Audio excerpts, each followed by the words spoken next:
एक मित्र ने पूछा है, मनुष्य जीवन है दुर्लभ, लेकिन हम आदमियों को उस दुर्लभता का बोध क्यों नहीं होता? श्रवण करने की कला क्या है?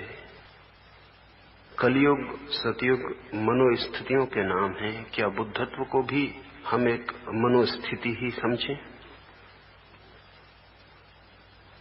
जो मिला हुआ है उसका बोध नहीं होता, जो नहीं मिला है उसकी वासना होती है, इसलिए बोध होता है। दांत आपका एक टूट जाए तो ही पता चलता है कि था, फिर जीभ 24 घंटे वहीं वहीं जाती। दांत था तो कभी नहीं गई थी, अब नहीं है, खाली जगह है तो जाती। जिसका अभाव हो जाता है उसका हमें पता चलता है, जिसकी मौजूदगी होती है उसका हमें पता नहीं चलता। मौजूदगी के हम आदी हो जाते हैं। हृदय धड़कता है, पता नहीं चलता। श्वास चलती है, पता नहीं चलता। श्वास में कोई अड़चन आ जाए तो पता चलता है। हृदय रुग्ण हो जाए तो पता चलता है। हमें पता ही उस बात का चलता है जहां कोई वेदना, कोई दुख, कोई अभाव पैदा हो जाए। मनुष्यत्व का भी पता चलता है। हम आदमी थे इसका भी पता चलता है। जब आदमियत खो जाती है, हमारी मौत छीन लेती है हमसे, जब अवसर खो जाता है तब हमें पता चलता है। इसलिए मौत की पीड़ा वस्तुतः मौत की पीड़ा नहीं है, बल्कि जो अवसर खो गया उसकी पीड़ा है। अगर हम मरे आदमी से पूछ सकें कि अब तेरी पीड़ा क्या है, तो वो ये नहीं कहेगा कि मैं मर गया, ये मेरी पीड़ा है। वो कहेगा कि जीवन मेरे पास था और यूं ही खो गया, ये मेरी पीड़ा है। हमें पता ही तब चलता है जीवन का जब मौत आ जाती है। इस विरोधाभास को ठीक से समझ लें। आप किसी को प्रेम करते हैं, उसका आपको पता ही नहीं चलता जब तक कि वो खो न जाए।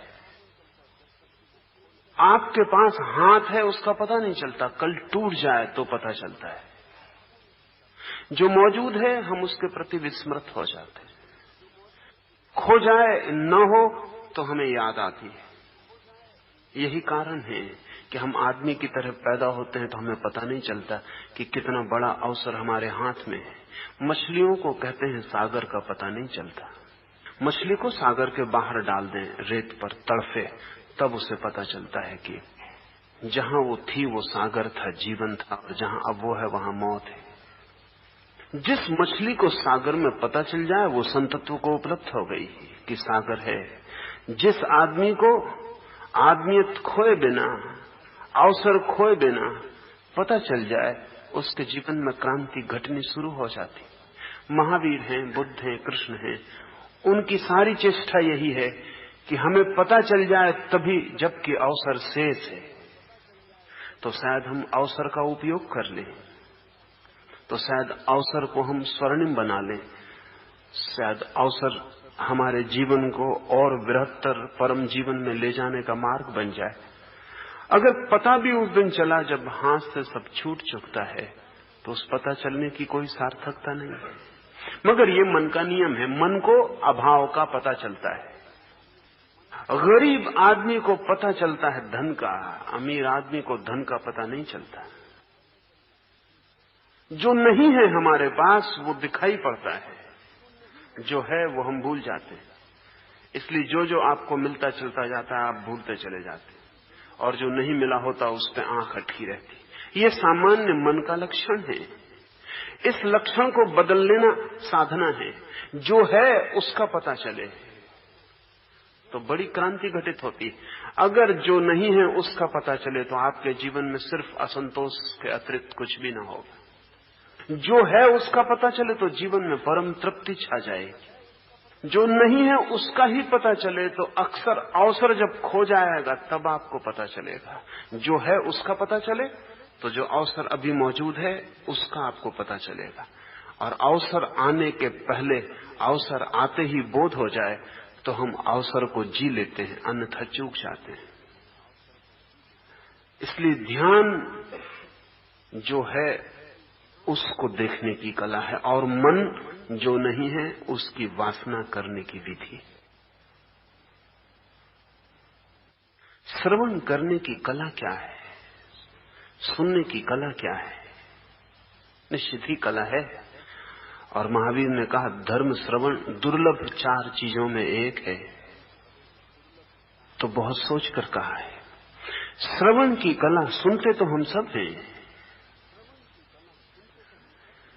कला की क्या बात है? हम तो पैदा ही होते हैं कान लिए हुए, सुनना हमें आता ही है। नहीं, लेकिन हम सुनते नहीं हैं। सुनने के लिए कुछ अनिवार्य शर्तें हैं। पहली, जब आप सुन रहे हो तब आपके भीतर विचार न हो। अगर विचार की भीड़ भीतर है तो जो आप सुनेंगे वो वही नहीं होगा जो कहा गया था। आपके विचार उसे बदल देंगे, रूपांतरित कर देंगे, उसकी शक्ल और हो जाएगी। विचार हट जाने चाहिए बीच से, मन खाली हो, शून्य हो और सुने, तभी जो कहा गया है वो आप सुनेंगे। इसका यह अर्थ नहीं कि आप उस पर विचार न करें, लेकिन विचार तो सुनने के बाद ही हो सकता है। सुनने के साथ ही विचार नहीं हो सकता। जो सुनने के साथ ही विचार कर रहा है वो विचार ही कर रहा है, सुन नहीं रहा है। सुनते समय सुने, सुन लें, पूरा समझ लें क्या कहा गया है, फिर खूब विचार कर लें। लेकिन विचार और सुनने को जो साथ में मिश्रित कर देता है वो बहरा हो जाता है। वो फिर अपने ही विचारों की प्रतिध्वनि सुनता है। फिर वो नहीं सुनता जो कहा गया, वही सुन लेता है जो उसके विचार उसे सुनने देते हैं। अपने को अलग कर देना सुनने की कला है। जब सुन रहे हैं तब सिर्फ सुने, और जब विचार रहे हैं तब सिर्फ विचारें। एक क्रिया को एक समय में करना ही उस क्रिया को शुद्ध करने की विधि है। लेकिन हम 1000 काम एक साथ करते रहते हैं। अगर मैं आपसे कुछ कह रहा हूं तो आप उसे सुन भी रहे हैं, आप उस पर सोच भी रहे हैं, उस संबंध में आपने जो पहले सुना है उसके साथ तुलना भी कर रहे हैं।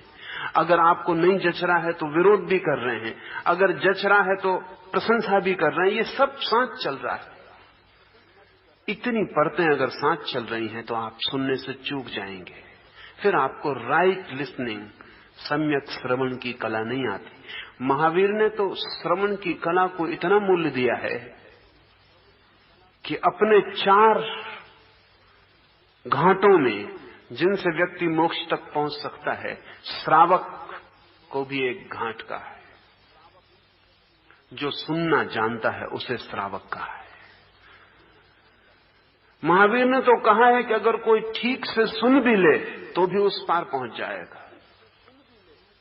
क्योंकि सत्य अगर भीतर चला जाए तो फिर आप उससे बच नहीं सकते। सत्य अगर भीतर चला जाए तो वो काम करेगा ही। अगर उससे बचना है तो उसे भीतर ही मत जाने देना, तो सुनने में ही बाधा डाल देना, उसी समय अड़चन खड़ी कर देना। एक बार सत्य की किरण भीतर पहुंच जाए तो वो काम करेगी, फिर आप कुछ कर ना पाएंगे। इसलिए महावीर ने कहा है कि अगर कोई ठीक से सुन भी ले तो भी पार हो सकता है। हमको हैरानी लगेगी कि ठीक से सुनने से कोई कैसे पार हो सकता है। जीसस ने भी कहा है कि सत्य मुक्त करता है। अगर जान लिया जाए तो फिर आप वही नहीं हो सकते जो आप उसके जानने के पहले थे, क्योंकि सत्य को जान लेना, सुन लेना भी आपके भीतर एक नई घटना बन जाता है। फिर सारा पर्सपेक्टिव, सारा परिप्रेक्ष्य बदल जाता है। फिर उस सत्य का जुड़ गया आपसे संबंध। अब आप देखेंगे और ढंग से, उठेंगे और ढंग से। अब आप कुछ भी करेंगे वो सत्य आपके साथ होगा। अब उससे बच के भागने का कोई उपाय नहीं। इसलिए जो कुशल हैं भागने में, बचने में, वो सुनते ही नहीं। हमने सुना है कि लोग अपने कान बंद कर लेते हैं, विपरीत बात सुनाई न पड़ जाए, प्रतिकूल बात सुनाई न पड़ जाए। हाथों से कान बंद करने वाले मूढ़ तो बहुत कम हैं, लेकिन हम ज्यादा कुशल हैं। हम भी कान बंद रखते हैं, हाथों से नहीं रखते। हम भीतर विचारों की परत कान के आसपास इकट्ठी कर देते हैं। बाहर से कान बंद नहीं करते, भीतर से विचार से कान बंद कर देते। तब कान पे कोई बात सुनाई पड़ती है, वो विचार की परत जांच पड़ताल कर लेती। वो हमारा सेंसस है, वहां से पार हम होने देते हैं तभी जब लगे हमारे अनुकूल। और ध्यान रखना, सत्य आपके अनुकूल नहीं हो सकता, आपको ही सत्य के अनुकूल होना पड़ता है। अगर आप सोचते हैं सत्य आपके अनुकूल हो तभी गृहीत होगा, तो आप सदा असत्य में जिएंगे। आपको ही सत्य के अनुकूल होना पड़ेगा। इसलिए पहली बात तो ठीक से सुन लेना जरूरी है कि क्या कहा गया है। जरूरी नहीं कि उसे मान लें। सुनने का अर्थ मानना नहीं है। इससे लोगों को बड़ी भ्रांति होती। कई को ऐसा लगता है कि अगर हमने सोचा विचारा ना, तो इसका मतलब हुआ हम बिना ही सोचे विचारे मान लें। सुनने का अर्थ मानना नहीं है। सिर्फ सुन लें, अभी मानने न मानने की बात ही नहीं है। अभी तो ठीक तस्वीर सामने आ जाए कि क्या कहा गया है, फिर मानना न मानना पीछे कर लेना। और एक बड़े मजे की बात है, अगर सत्य ठीक से सुन लिया जाए तो पीछे न मानना बहुत मुश्किल है। अगर सत्य है तो पीछे न मानना बहुत मुश्किल है। अगर सत्य नहीं है तो पीछे मानना बहुत मुश्किल है। पर एक दफा शुद्ध प्रतिबिंब बन जाना चाहिए, फिर मानने न मानने की बात कठिन नहीं है, साफ हो जाएगी। सत्य मना ही लेता है। सत्य कन्वर्शन है। फिर आप बच न सकेंगे। फिर तो आपको ही दिखाई पड़ने लगेगा कि मानने के सिवाय कोई उपाय नहीं। फिर सोचें खूब, फिर कसौटी करें खूब, लेकिन सोचना और कसौटी भी निष्पक्ष होनी चाहिए। हमारा सोचने का क्या अर्थ होता है? हमारा सोचने का अर्थ होता है पूर्वग्रह, हमारी जो प्रेजुडिस होती है, जो हमने पहले से मान रखा है, उससे अनुकूल खाए, उससे अनुकूल हो तो सत्य। एक आदमी हिंदू घर में पैदा हुआ, एक आदमी मुसलमान घर में, एक आदमी जैन घर में, तो जो उसने पहले से मान रखा है वही उससे मेल खा जाए, इसका नाम सोचना नहीं है। ये तो सोचने से बचना है, एस्केपिंग फ्रॉम थिंकिंग। आपने जो मान रखा है, अगर वही सत्य है तब तो आपको खोज ही नहीं करनी चाहिए। आपने जो मान रखा है, अगर उसको ही पकड़ के कसौटी करनी है, तब तो आपकी सारी कसौटियां झूठी हो जाएंगी। जो आपने मान रखा है उसको भी दूर रखिए, जो आपने सुना है उसको भी दूर रखिए। आप दोनों से अलग हो जाइए, किसी से अपने को जोड़िए मत, क्योंकि जिससे आप जोड़ रहे हैं वहां पक्षपात हो जाएगा। दोनों को तराजू पर रखिए, आप दूर खड़े हो जाइए। आप निर्णायक रहिए, पक्षपाती नहीं। हर बार जब नई बात सुनी जाए तो पुरानी को अपना मान के, नई को दूसरे का मान के अगर तौलिएगा तो आप कभी निष्पक्ष चिंतन नहीं कर सकते। अपनी पुरानी को भी दूर रखिए, इस नई को भी दूर रखिए, दोनों पराई हैं। सिर्फ फर्क इतना है कि एक बहुत पहले सुनी थी, एक अब सुनी है। समय भर का फासला है। कोई बात 20 साल पहले सुनी थी, कोई आज सुनी। 20 साल पुरानी जो थी वो आपकी नहीं हो गई, वो भी पराई। उसे भी दूर रखिए, इसे भी दूर रखिए, और स्वयं को पार अलग रखिए। और तब दोनों को सोचिए। इस सोचने में पक्ष मत बनाइए, निष्पक्ष दृष्टि से देखिए, तो निर्णय बहुत आसान होगा। और बड़ा मजा यह है कि इतना निष्पक्ष जो चित्त हो उसे सत्य दिखाई पड़ने लगता है, सोचना नहीं पड़ता। इसलिए हमने निरंतर इस मुल्क में कहा है कि सत्य सोच विचार से उपलब्ध नहीं होता, दर्शन से उपलब्ध होता है। ये निष्पक्ष चित्त दर्शन की स्थिति देखने में आप कुशल हो गए। अब आपको दिखाई पड़ेगा कि क्या है सत्य और क्या है असत्य। अब आपकी आंख खुल गई, ये आंख देख लेगी क्या है सत्य और क्या है असत्य। लेकिन अगर पक्षपात तय है, आप हिंदू हैं, मुसलमान हैं, जैन हैं, बंधे हैं अपने पक्षपात से, तो फिर आप कुछ भी ना देख पाएंगे। वो पक्षपात आपकी आंख को बंद रखेगा। जो पक्षपात से देखता है वो अंधा है, जो निष्पक्ष होकर देखता है वो आंख वाला है। सुने फिर आंख वाले का व्यवहार करें। कलयुग सतयुग मनोस्थितियां हैं, बुद्धत्व मनोस्थिति नहीं है। स्वर्ग नरक मनस्थितियां हैं, बुद्धत्व मनोस्थिति नहीं है, या जिनत्व मनस्थिति नहीं है। इसे थोड़ा समझ लें। हमारे भीतर 3 तल हैं। एक हमारे शरीर का तल है, सुविधाएं असुविधाएं, कष्ट अकष्ट, शरीर की घटनाएं। इसलिए अगर आपको ऑपरेशन करना है तो आपको एक इंजेक्शन लगा देते हैं, वो अंग शून्य हो जाता है, फिर ऑपरेशन हो सकता है, आपको कोई तकलीफ नहीं होती। पैर कट रहा है, आपको कोई तकलीफ नहीं होती, क्योंकि पैर कट रहा है इसकी खबर मन को होना चाहिए। जब खबर होगी तभी तकलीफ होगी। मन की तकलीफ नहीं है, ये तकलीफ पैर की है। तो पैर और मन के बीच में जिनसे जोड़ है, जिन स्नायुओं से, उनको बेहोश कर दिया तो आप तक तकलीफ पहुंचती नहीं। तकलीफ पहुंचनी चाहिए तो ही। कष्ट, असुविधाएं शरीर की घटनाएं। इसलिए बड़े मजे की बात है, आपके पैर में तकलीफ हो रही है, इंजेक्शन लगा दिया जाए, आपको पता नहीं चलता, आप मजे से लेटे गपशप करते रहते। इससे उल्टा भी हो सकता है, पैर में तकलीफ नहीं हो रही और आपके स्नायुओं को कंपित कर दिया जाए, जिनसे तकलीफ की खबर मिलती तो आपको तकलीफ होगी और आप छाती पीट के चिल्लाएंगे कि मैं मरा जा रहा हूं, और कहीं कोई तकलीफ नहीं हो रही।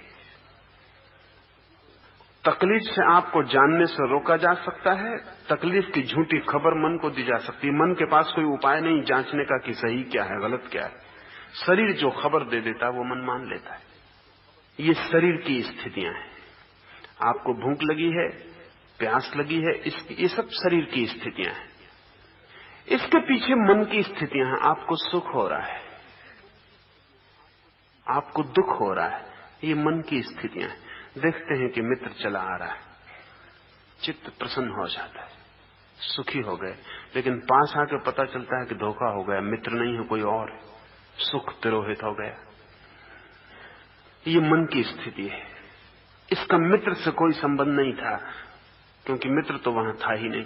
रात निकले हैं और दिखता है कि अंधेरे में कोई खड़ा है, छाती धड़कने लगी, भय हो गया। पास जाते हैं, देखते हैं कोई भी नहीं, लकड़ी का ठूंठ है, वृक्ष कटा हुआ है। निश्चिंत हो गए, छाती की धड़कन ठीक हो गई, फिर गुनगुनाने लगे गीत और चलने लगे। ये मन की स्थिति है। मन सुख और दुख भोगता है। मन में सतयुग होता है, कलयुग होता है, मन में स्वर्ग होते हैं, नरक होते हैं। शरीर के भी जो पार उठ जाता है, मन के भी जो पार उठ जाता है, उस घड़ी को हम कहते हैं बुद्धत्व, जिनत्व। उस घड़ी को हमने कहा है कृष्ण चेतना। उस घड़ी को हमने कहा है क्राइस्ट हो जाना।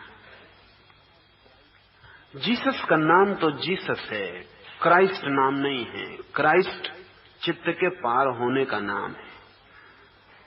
बुद्ध का नाम तो गौतम सिद्धार्थ है, बुद्ध उनका नाम नहीं है। बुद्धत्व उनकी चेतना का मन के पार चले जाना है। महावीर का नाम तो वर्धमान है, जिन उनका नाम नहीं है। जिन का अर्थ है मन के पार चले जाना। क्राइस्ट के नाम में बड़ा मजा है। जो इतिहास की गहरी खोज करते हैं वे कहते हैं क्राइस्ट कृष्ण का अपभ्रंश है। जीसस उनका नाम है, जीसस द कृष्णा, जीसस जो कृष्ण हो गया। कृष्ण का रूप है क्राइस्ट। बंगाली में अब भी कृष्ण को कहते हैं क्रिस्टो। बंगाली रूप है क्रिस्टो। अगर कृष्ण का बंगाली रूप क्रिस्टो हो सकता है तो हिब्रू या अरमेक रूप क्राइस्ट हो सकता है, कोई अड़चन नहीं। ये जो व्यक्ति जहां शरीर और मन दोनों के पार हट जाता है, उन अवस्थाओं के नाम है। बुद्धत्व मनोस्थिति नहीं है, स्टेट ऑफ माइंड नहीं है। बुद्धत्व है स्टेट ऑफ नो माइंड, अमन की स्थिति है, जहां मन नहीं है। बुद्ध के पास कोई मन नहीं है, इसलिए हम उनको बुद्ध कहते हैं। महावीर के पास कोई मन नहीं है, इसलिए हम उनको जिन कहते हैं। मन का क्या अर्थ होता है? मन का अर्थ होता है विचारों का संग्रह, कर्मों का संग्रह, संस्कारों का संग्रह, अनुभवों का संग्रह। मन का अर्थ होता है पास्ट, अतीत जो बीत गया उसका संग्रह। मन है जोड़ अतीत अनुभव का। जो हमने जाना, जिया, अनुभव किया, उस सब का जोड़ हमारा मन है। मन हमारा संग्रह है समस्त अनुभवों का। हमारा मन बहुत बड़ा है, हम जानते नहीं। आप तो अपना मन उतना ही समझते हैं जितना आप जानते हैं, वो तो कुछ भी नहीं है। उसके नीचे परत परत गहरा मन है। फ्रायड ने खोज की कि हमारा चेतन मन, उसके नीचे गहरा अचेतन मन है, अनकॉन्शियस है। फिर जुंग ने और खोज की कि उसके नीचे हमारा कलेक्टिव अनकॉन्शियस है, सामूहिक अचेतन मन है। लेकिन ये खोजें अभी प्रारंभ है। बुद्ध और महावीर ने जो खोज की है, अभी उस अतल में उतरने की मनोविज्ञान की सामर्थ्य नहीं। बुद्ध और महावीर तो कहते हैं कि ये जो हमारा मन है, इसके नीचे बड़ी परतें हैं। आपके सारे जन्मों की, जो पशुओं में हुए उनकी परतें हैं, जो पौधों में हुए उनकी परतें हैं। अगर आप कभी एक पत्थर थे तो उस पत्थर का अनुभव भी आपके मन की गहरी परत में दबा हुआ पड़ा है। कभी आप पौधे थे तो उस पौधे का अनुभव और स्मृतियां भी आपके मन के परत में दबी पड़ी। आप कभी पशु थे, वो भी दबा हुआ पड़ा है। इसलिए कई बार ऐसा होता है, आपकी उन परतों में से कोई आवाज आ जाती है तो आप आदमी नहीं रह जाते। जब आप क्रोध में होते हैं तो आप आदमी नहीं होते। असल में क्रोध के क्षण में आप तत्काल अपने पशु मन से जुड़ जाते हैं और पशु मन प्रकट होने लगता है। इसलिए अक्सर क्रोध में आप कुछ कर लेते हैं और पीछे कहते हैं कि मेरे बावजूद, इन स्पाइट ऑफ मी, मैं तो नहीं करना चाहता था फिर भी हो गया। फिर किसने किया? आप नहीं करना चाहते थे तो।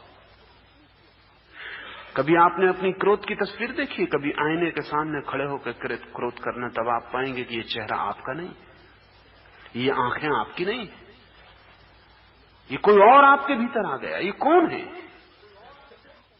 ये आपका ही कोई पशु संस्मरण, कोई स्मृति, कोई संस्कार। जब आप पशु थे वो आपके भीतर काम कर रहा है, उसने आपको पकड़ लिया। जब आप अपने को ढीला छोड़ते हैं तब आपके नीचे का मन आपको पकड़ लेता है। कई बार कई आदमियों की आंखों में देख के आपको लगेगा कि वो पथरा गई हैं। लोग कहते हैं उसकी आंखें पथरा गई। जब हम कहते हैं किसी की आंखें पत्थर हो गई तो उसका कहीं क्या मतलब होता है? उसका मतलब है कि इस व्यक्ति के पत्थर जीवन के अनुभव इसकी आंखों को पकड़ रहे हैं आज भी, इसलिए इसकी आंखों में कोई संवेदना नहीं मालूम होती। अनेक लोग बिल्कुल मुर्दा मालूम पड़ते हैं, उनका शरीर लगता है जैसे लाश हो। वो चलते हैं तो ऐसा जैसे कि ढो रहे हैं अपने को। क्या हो गया है इनको? मन की बहुत परतें हैं। इस परत मन का जो लंबा इतिहास है वो अतीत है। रोज हम इस मन में जोड़ दिए चले जाते हैं। जो भी हम अनुभव करते हैं वो इसमें जुड़ जाता है। मैं कुछ बोल रहा हूं, ये आपके मन में जुड़ जाएगा। आपका मन रोज बढ़ रहा है, बड़ा हो रहा है, फैलता जा रहा है। बुद्धत्व, जिनत्व इस मन के अतीत के पार उठने की घटना है। जिस दिन कोई व्यक्ति अपने अतीत का त्याग कर देता है, अपने सारे मनों को छोड़ देता है और अपनी चेतना को मन के पार खींच लेता है और कहता है अब मैं न शरीर हूं न अब मैं मन हूं, अब मैं केवल जानने वाला हूं। जो मन को भी जानता है वो हूं। अब मैं ऑब्जेक्ट नहीं हूं, जाने वाली चीज नहीं हूं, ज्ञाता हूं, चिन्मय हूं, चैतन्य हूं। कहने से नहीं, मन ये भी कह सकता है, यही बड़ा मजा है। मन ये भी कह सकता है कि मैं चैतन्य हूं, आत्मा हूं, परमात्मा हूं। लेकिन अगर ये मन कह रहा है, अगर ये आप सुनी हुई बात कह रहे हैं, तो ये इसका आत्मा से कोई संबंध नहीं। ये आपका अनुभव बन जाए और आप मन के पार अपने को पहचान लें कि ये मैं मन से अलग हूं, तब बुद्धत्व। बुद्ध से कोई पूछता है, बुद्ध एक वृक्ष के नीचे बैठे, एक ज्योतिषी बड़ी मुश्किल में पड़ गया है। उसने बुद्ध के पैर देख लिए रेत पर बने हुए। वो काशी से लौट ही रहा था अपने पांडित्य की डिग्री लेकर। वो बड़ा ज्योतिषी था। उसने पोथे पंडित अपना सारा पोथियां लेके चला आ रहा था। उसने देखे बुद्ध के चरण गीली रेत पर, गीली मिट्टी पर पैर के चिन्ह थे। वो चकित हो गया। यह आदमी सम्राट होना चाहिए ज्योतिष के हिसाब से। पैर के चिन्ह सम्राट के चिन्ह, लेकिन कौन सम्राट नंगे पैर इस साधारण से गरीब गांव की रेत में चलने आएगा? वो बड़ी मुश्किल में पड़ गया। अभी लौटा ही है काशी से। उसने कहा कि अगर इस साधन से गांव देहात में सम्राट नंगे पैर रेत में चलते हो सम्राट मिलते हो तो ये पोथी वगैरह ये इसी नदी में डुबा के हाथ जोड़ लेना चाहिए, कोई मतलब नहीं है। इस आदमी को खोजना पड़ेगा। वो खोज करके पहुंचा तो बुद्ध एक वृक्ष के नीचे बैठे। बड़ी मुश्किल में पड़ गया ज्योतिषी। जिसको सम्राट होना चाहिए वो भिक्षा पात्र लिए बैठा है। अगर ये आदमी सही है तो ज्योतिष गलत है, अगर ज्योतिष सही है तो इस आदमी को यहां होनी नहीं चाहिए इस वृक्ष के नीचे। उसने बुद्ध से जाकर पूछा कि कृपा करें, मैं बड़ी मुश्किल में पड़ गया हूं।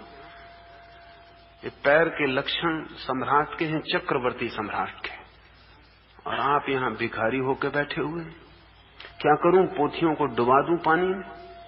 बुद्ध ने कहा पोथियों को डुबाने की जरूरत नहीं, क्योंकि मेरा जैसा आदमी दोबारा तुम्हें जल्दी नहीं मिलेगा। होना चाहिए था चक्रवर्ती सम्राट ही। ज्योतिष तुम्हारा ठीक ही कहता है, लेकिन एक और जगत है अध्यात्म का जो ज्योतिष के पार चला जाता है। पर तुम्हें ऐसा बार बार नहीं होगा, तुम बहुत चिंता में मत पड़ो। ऐसा जल्दी फिर दोबारा नहीं होगा। चक्रवर्ती सम्राट ही होने को पैदा हुआ था, लेकिन उससे और ज्यादा होने का द्वार खुल गया। तो भिखारी मैं नहीं हूं, सम्राट भी मैं नहीं हूं। तब आश्वस्त हुआ ज्योतिषी। उसने गौर से चिंता छोड़ी, बुद्ध के चेहरे को देखा। वहां जो आभा थी, वहां जो गरिमा थी, वहां जो प्रकाश की किरणें फूटती थी। तो उसने पूछा, क्या आप देवता हैं? मुझसे भूल हो गई, मुझे क्षमा कर दें। बुद्ध ने कहा, मैं देवता भी नहीं। तो ज्योतिषी पूछता जाता है कि आप ये हैं, आप ये हैं, आप ये हैं। बुद्ध कहते जाते हैं, मैं ये भी नहीं, मैं ये भी नहीं, मैं ये भी नहीं। तब ज्योतिषी पूछता है, फिर आप हैं क्या?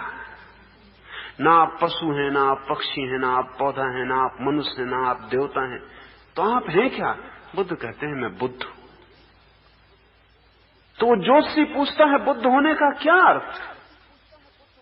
तो बुद्ध कहते हैं, जो भी परिधियां हो सकती थी आदमी की, देवता की, पशु की, वे सब मन के खेल थे। मैं उनके पार हूं। मैंने उसे पा लिया है जो उस मन के भीतर छिपा था।